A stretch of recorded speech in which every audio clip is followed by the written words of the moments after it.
வணக்கம். மெய்வெளியின் செய்திகள் வாசித்தளிப்பவர் சிவசம்பு பரிமேலழகர். முதலில் இலங்கை செய்திகள்.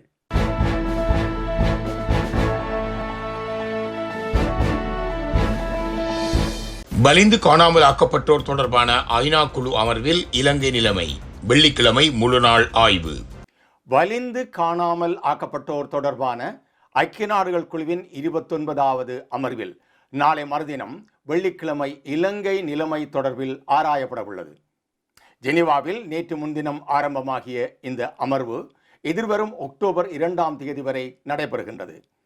இதன்போது இம்முறை அது மெண்டனகுரா, பெனின் மற்றும் இலங்கை ஆகிய 3 நாடுகளில் வலிந்து காணாமல் ஆக்கப்பட்டோர் நிலைமை தொடர்பாக மதிப்பாய்வு செய்யும் என தெரிவிக்கப்பட்டுள்ளது. இந்த அமர்வில் வலுக்கட்டாயமாக காணாமல் போனவர்களுக்கு அஞ்சலி செலுத்துதல் இடம்பெறும். இந்த ஆண்டு தொடக்கத்தில் ஜெனீவாவில் நடைபெற்ற கட்டாயமாக காணாமல் போதல் தொடர்பான முதல் உலக மாநாட்டின் காணொளி காட்சிப்படுத்தப்படும். இலங்கை தொடர்பான விடயம் நாளை மறுதினம் வெள்ளிக்கிழமை காலை 10 மணி முதல் நண்பகல் 1 மணி வரை, பின்னர் பிற்பகல் 3 மணி முதல் மாலை 6 மணி வரை என மொத்தம் 6 மணி நேரம் நடைபெறும். அரசு சாரா நிறுவனங்களிடமிருந்து அந்தந்த நாட்டு அறிக்கைகள் மற்றும் பிற சமர்ப்பிப்புகளை பெற்றுள்ள இந்த குழு சம்பந்தப்பட்ட நாட்டின் பிரதிநிதிகளுடன் பல்வேறு பிரச்சனைகள் குறித்து விவாதிக்கும். ஜெனீவாவின் பலாய்ஸ் வில்சனில் உள்ள முதல் மாடி மாநாடு அறையில் இந்த அமர்வு நடைபெறுகின்றது.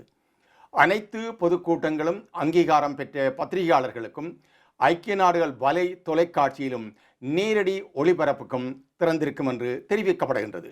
தமிழ் தேசிய கட்சிகளின் சார்பில் சர்வதேச நீதி கோரும் மனு ஐநா பிரதிநிதியிடம் கையளிப்பு. ஐக்கிய நாடுகளின் இலங்கைக்கான வதிவிட பிரதிநிதி மார்க் அண்டரே பிரன்சே அவர்களிடம் அனைத்து தமிழ் தேசிய கட்சிகளும் ஒன்றிணைந்து கையெழுத்து போராட்டத்தில் பெற்றுக்கொண்ட கையொப்பங்களை கையளிக்கும் சந்திப்பு செவ்வாய்க்கிழமை அன்று கொழும்பில் உள்ள ஐக்கிய நாடுகள் அலுவலகத்தில் நடைபெற்றது. தமிழ் தேசிய கட்சிகளின் சார்பில் பாராளுமன்ற உறுப்பினர் செல்வம் அடைக்கலநாதன், சமத்துவ கட்சியின் செயலாளர் நாயகம் சந்திரகுமார் மற்றும் கட்சிகளின் ஒருங்கிணைப்பாளரான குருசுவாமி சுரேந்திரன் இந்த சந்திப்பில் கலந்து கொண்டனர். ஐக்கிய நாடுகள் மனித உரிமைகள் உயர் ஸ்தானிகருக்கு எழுதப்பட்டு ஐக்கிய நாடுகள் செயலாளர் நாயகத்துக்கும் பாதுகாப்பு சபைக்கும் மனித உரிமைகள் பேரவையின் அங்கத்துவ நாடுகளின் பிரதிநிதிகளுக்கும் பிரதி செய்யப்பட்ட இக்கடிதத்தில் சி.வி. விக்னேஸ்வரன், கௌரவ கஜேந்திரகுமார் பொன்னம்பலம் சார்பில் சேனா கஜேந்திரன், கௌரவ செல்வம் அடைக்கலநாதன், தர்மலிங்கம் சித்தார்த்தன், சுரேஷ் பிரேமச்சந்திரன், முருகேசு சந்திரகுமார் மற்றும் எஸ். நவீந்திரா ஆகியோர் கையொப்பமிட்டு இருந்தனர்.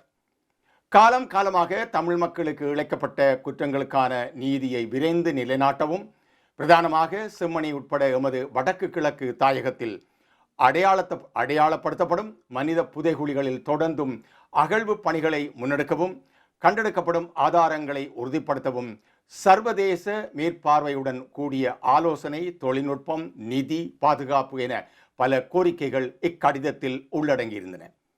இந்த சந்திப்பின் போது அவற்றை நேரடியாக ஐக்கிய நாடுகள் ஒருங்கிணைப்பாளரிடம் தமிழ் மக்களின் பிரதிநிதிகளால் வலியுறுத்தப்பட்டன. எதிர்க்கட்சியின் பொறுப்பை ஏற்குமாறு முன்னாள் ஜனாதிபதி ரணிலிடம் கோரிக்கை.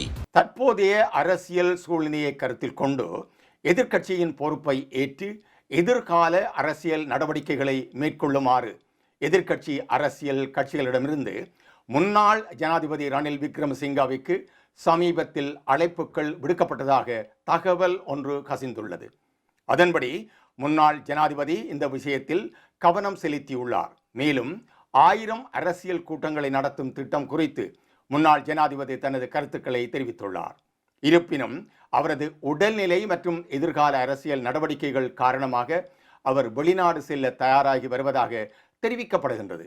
அதன்படி முன்னாள் ஜனாதிபதி பிரான்ஸ், இங்கிலாந்து அல்லது இந்தியா போன்ற ஒரு நாட்டிற்கு செல்ல தயாராகி வருவதாக தெரிவிக்கப்படுகின்றது. தமிழ் தேசிய பிரச்சினை. ஜனாதிபதி அனுரகுமாரவை சந்திக்க தமிழரசு கட்சி அனுப்பிய கடிதம். தமிழ் தேசிய பிரச்சனையை தீர்ப்பதற்காக ஒரு கூட்டத்தை ஏற்பாடு செய்யுமாறு கோரி இலங்கை தமிழரசு கட்சி ஜனாதிபதி அனுரகுமார திசநாயக்காவுக்கு ஒரு கடிதம் ஒன்றை அனுப்பியுள்ளது.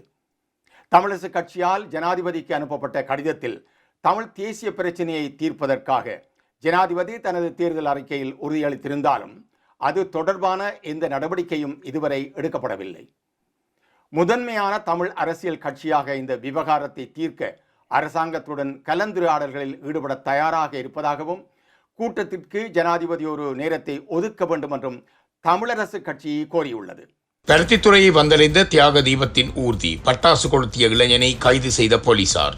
பருத்தித்துறை நகரை வந்தடைந்த தியாக தீபம் திலீபனின் ஊர்தி முன் பட்டாசு கொளுத்திய இளைஞனை கைது செய்யுமாறு தவிசாளர் போலீசாரினை கோரியதை அடுத்து இளைஞன் பருத்தித்துறை போலீசாரால் கைது செய்யப்பட்டுள்ளார்.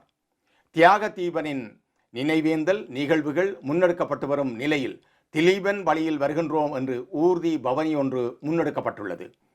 தியாக தீபன் திலீபனின் திருவுருவ படம் தாங்கிய ஊர்தி கடந்த ஒரு வார காலமாக தமிழர் தாயக பகுதிகளில் அஞ்சலிக்காக சென்று வருகின்ற நிலையில் நேற்றைய தினம் செவ்வாய்க்கிழமை பருத்தித்துறை பகுதிக்கு வருகை தந்திருந்தது. இதன்போது பருத்தித்துறை நகரசபை தவிசாளர் டக்ளஸ் போல் மற்றும் பொதுமக்கள் பாடசாலை மாணவர்கள் என பலரும் தியாக தீபன் திலீபனின் அவர்களின் உருவ படத்திற்கு அஞ்சலி செலுத்தினர். இதன்போது பருத்தித்துறை நகர பகுதியைச் சேர்ந்த இளைஞன் ஒருவரால் ஊர்தியின் முன் பகுதியில் பெருந்தொகையான பட்டாசுகளை கொளுத்தி அஞ்சலி செலுத்த வந்தோருக்கு இடையூறாக செயற்பட்டார் என பருத்தித்துறை நகரசபை தவிசாளர் பருத்தித்துறை போலீசாருக்கு அறிவித்ததை அடுத்து போலீசார் அவ்விளைஞனை கைது செய்துள்ளனர். இஸ்ரேலுக்கும் இலங்கைக்கும் இடையில் புதிய விமான சேவை. இஸ்ரேலின் எரிக்கா ஏர்லைன்ஸ் விமான சேவைக்கு சொந்தமான புதிய விமானம் ஒன்று கட்டுநாயக்கா விமான நிலையத்திற்கு வருகை தர உள்ளதாக இஸ்ரேலுக்கான இலங்கை தூதுவர் நிமல் பண்டார குறிப்பிட்டுள்ளார். இஸ்ரேலிலிருந்து கட்டுநாயக்கா வரை ஆரம்பிக்கப்பட உள்ள புதிய விமான சேவை தொடர்பில் செவ்வாய்க்கிழமை தனது உத்தியோகபூர்வ முகப்புத்தக தளத்தில் பதிவொன்றை இட்டு இவ்விடயம் தொடர்பில் தெரியப்படுத்தியுள்ளார். இஸ்ரேலின் எரிக்கா ஏர்லைன்ஸ் விமான சேவைக்கு சொந்தமான 639 என்ற விமானம் இன்று முதல் செவ்வாய்க்கிழமை தோறும் பிற்பகல் 6:30 மணிக்கு டெல் அவீவ் விமான நிலையத்திலிருந்து கொழும்பு நோக்கு கட்டுநாயக்கா விமான நிலையத்தை நோக்கி பயணிக்க உள்ளது. அதற்கமைய இன்று பயணமான விமானம் புதன்கிழமை காலை 6:15 மணியளவில் நாட்டை வந்தடைய உள்ளது. ஓமான் மற்றும் மாலை தீவின் வான் பரப்புகளில் இஸ்ரேல் விமானங்கள் பயணிப்பதற்கு தடை விதிக்கப்பட்டுள்ளதால் இந்த விமானம் சிஷேல் வழியாக கொழும்பை வந்தடைய உள்ளது. பின்னர் மீண்டும் டெல் அவீவ் நோக்கி புறப்படும். இப்பயணத்திற்கு சுமார் 9 மணித்தியாலங்கள் ஆகக்கூடும். அதற்கமைய புதன்கிழமை இன்று கட்டுநாயக்கா விமான நிலையத்திலிருந்து இரவு 10:30 மணியளவில் பயணிக்க உள்ள விமானம் மறுநாள் காலை 5:30 மணியளவில் டெல் அவீவ் விமான நிலையத்தை வந்தடையும்.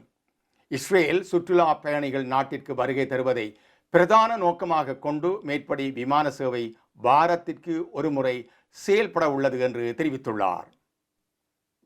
செய்திகளில் இனி வருவன இந்திய செய்திகள்.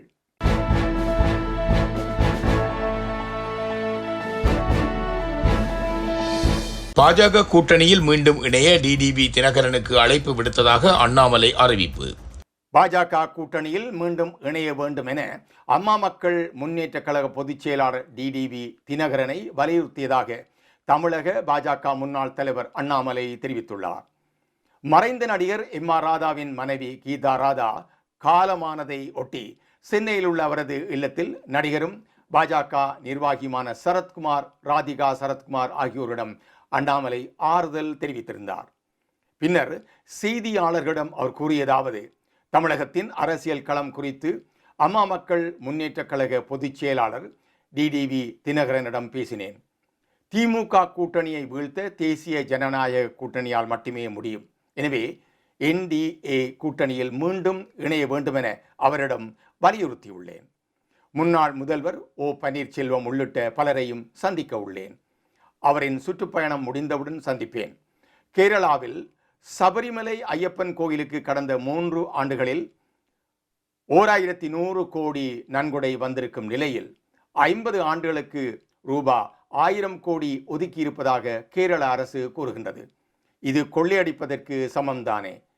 தமிழக இந்து சமய அறநிலையத்துறை அமைச்சர் KB சேகர்பாபு அங்கு சென்று 5 ஏக்கர் நிலம் கேட்கின்றார்.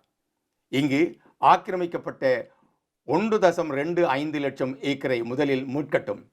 முதல்வரின் வெளிநாட்டு பயணம் குறித்து தமிழக வெற்றி கழக தலைவர் விஜய் பேசிய கருத்தை வரவேற்கின்றேன். அவர் குற்றச்சாட்டை மறுக்கும் பட்சத்தில் முதல்வர் வெள்ளை அறிக்கை வெளியிட வேண்டும். தமிழகத்தில் கப்பல் கட்டுமான தளங்கள் அமைக்க மத்திய அரசு முதலீடு செய்வதை ஒப்புக்கொள்ள மறுக்கின்றனர். நடிகர் ரஜினிகாந்தை அடிக்கடி சந்திப்பது வழக்கம். இதை அரசியலோடு முடிச்சு போட அவசியமில்லை.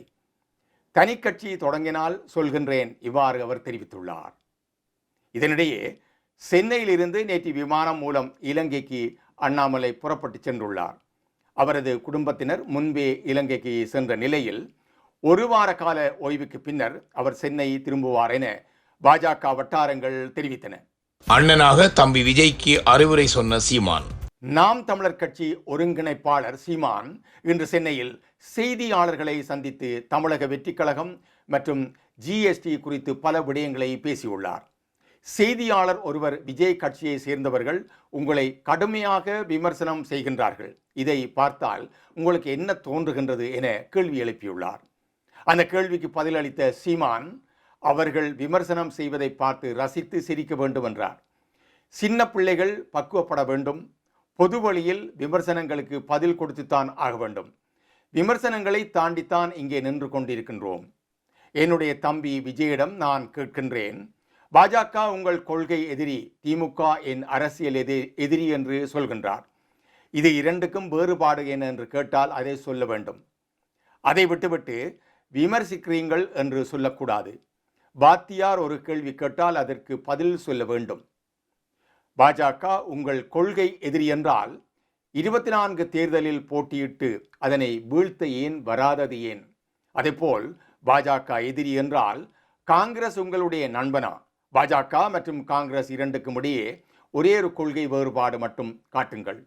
இது விஜய்க்கு மட்டுமில்லை, என்னை விமர்சனம் செய்யும் தம்பி தங்கைகளிடம் கேட்கின்றேன். கட்சிக்கு பெயர் மட்டும்தான் வேற. திரும்ப திரும்ப சொல்கின்றேன், கொடியில் வண்ணம் மாறும், கொள்கையில் எண்ணம் மாறாது எனவும் சீமான் தெரிவித்துள்ளார். மேலும் தொடர்ந்து பேசிய அவர், நான் விஜயை எதிர்த்து போட்டியிடுவேன் என்பது சிறுபிள்ளைத்தனமானது. ஒரு அண்ணனாக தம்பிக்கு அறிவுரைகளை சொல்கின்றேன்.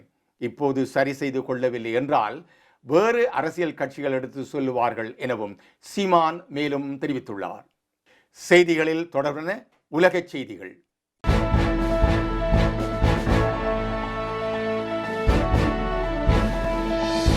நோர்வே தலைநகர் ஒஸ்லோவில் அடுத்தடுத்து குண்டுவெடிப்பு. நோர்வே தலைநகர் ஒஸ்லோவில் அடுத்தடுத்து குண்டுகள் வெடித்த சம்பவம் பரபரப்பை ஏற்படுத்தி இருக்கின்றது. சந்தேகிக்கப்படும்படியான மூவரை போலீசார் கைது செய்துள்ளனர். பாக்வீன் மற்றும் பைல்ஸ்டேட் பகுதியில் 2 குண்டுவீச்சு சம்பவங்கள் நிகழ்ந்துள்ளது. அப்பகுதியில் வசிப்போர் அச்சமும் பீதியும் அடைந்துள்ளனர். நோர்வே போலீசார் உடனடியாக சம்பவ இடத்துக்கு விரைந்தனர்.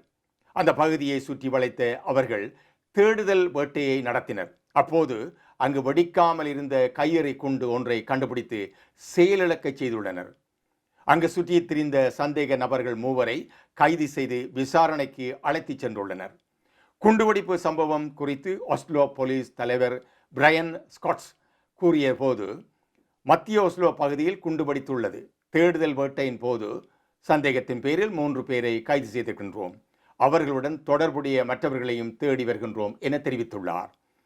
சம்பவம் நடந்த இடம் தற்போது முழு போலீஸ் கட்டுப்பாட்டின் கீழ் கொண்டு வரப்பட்டுள்ளது. பிஸ்லேட் ஸ்டேடியத்தில் இருந்து கார் ஒன்று சந்தேகத்திற்கிடமான முறையில் சென்றதாக உள்ளூர்வாசிகள் தெரிவித்துள்ளனர். காரில் இருந்து 2 கையெறி குண்டுகள் அவர்கள் வீசி சென்றதாக சம்பவத்தை பார்த்தவர்கள் கூறியிருக்கின்றனர். விசாரணைகள் தொடர்கின்றது. குண்டுகள் வெடித்த பகுதிகள் யாரும் நுழைய வேண்டாம், குடியிருப்புகளை விட்டு வெளியே வர வேண்டாம் என்று அப்பகுதி மக்களை போலீசார் அறிவுறுத்தி இருக்கின்றனர். பாலஸ்தீனத்தை தனி அரசாக அங்கீகாரம். சீற்றமடைந்த டொனால்ட் ட்ரம்ப். பாலஸ்தீனத்தை தனி அரசாக அங்கீகரிப்பதற்கு பல நாடுகள் நடவடிக்கை எடுத்துள்ளதால் அமெரிக்க ஜனாதிபதி டொனால்ட் ட்ரம்ப் கடும் கோபமடைந்துள்ளார். இது ஹமாஸ் அமைப்பினரின் மோசமான செயல்களுக்கு கிடைக்கும் வெகுமதியாகும் என ட்ரம்ப் தெரிவித்துள்ளார். அமெரிக்காவின் நியூயார்க் நகரில் நடைபெற்று வரும் 80வது ஐக்கிய நாடுகள் பொதுச்சபை கூட்டத்தொடரில் உரையாற்றும் போது டொனால்ட் ட்ரம்ப் இதனை கூறியுள்ளார். அமைதியை விரும்புபவர்கள் ஹமாஸ் அமைப்பினரால் கடத்தப்பட்ட இஸ்ரேலிய பணைய கைதிகளை விடுதலை செய்ய குரல் கொடுக்க வேண்டும் எனவும் இதன்போது அவர் மேலும் வலியுறுத்தியுள்ளார். முன்னதாக பாலஸ்தீனத்தை தனி அரசாக அங்கீகரிப்பதாக இங்கிலாந்து, கனடா மற்றும் ஆஸ்திரேலியா உள்ளிட்ட நாடுகள் அறிவித்திருந்தன. இந்த நிலையிலேயே ட்ரம்ப் இதனை குறிப்பிட்டுள்ளார். இத்துடன் மெய்வழியின் செய்திகள் நிறைவு பெற்றன. தொடர்ந்தும் மெய்வழியின் மேலதிக செய்திகளை பார்வையிட www.மெய்வழி.com என்ற இணையதளத்தை பார்வையிடுங்கள். மேலும் மெய்வழி ஆப்பையும் பதிவிறக்கம் செய்து கொள்ளுங்கள். வணக்கம்.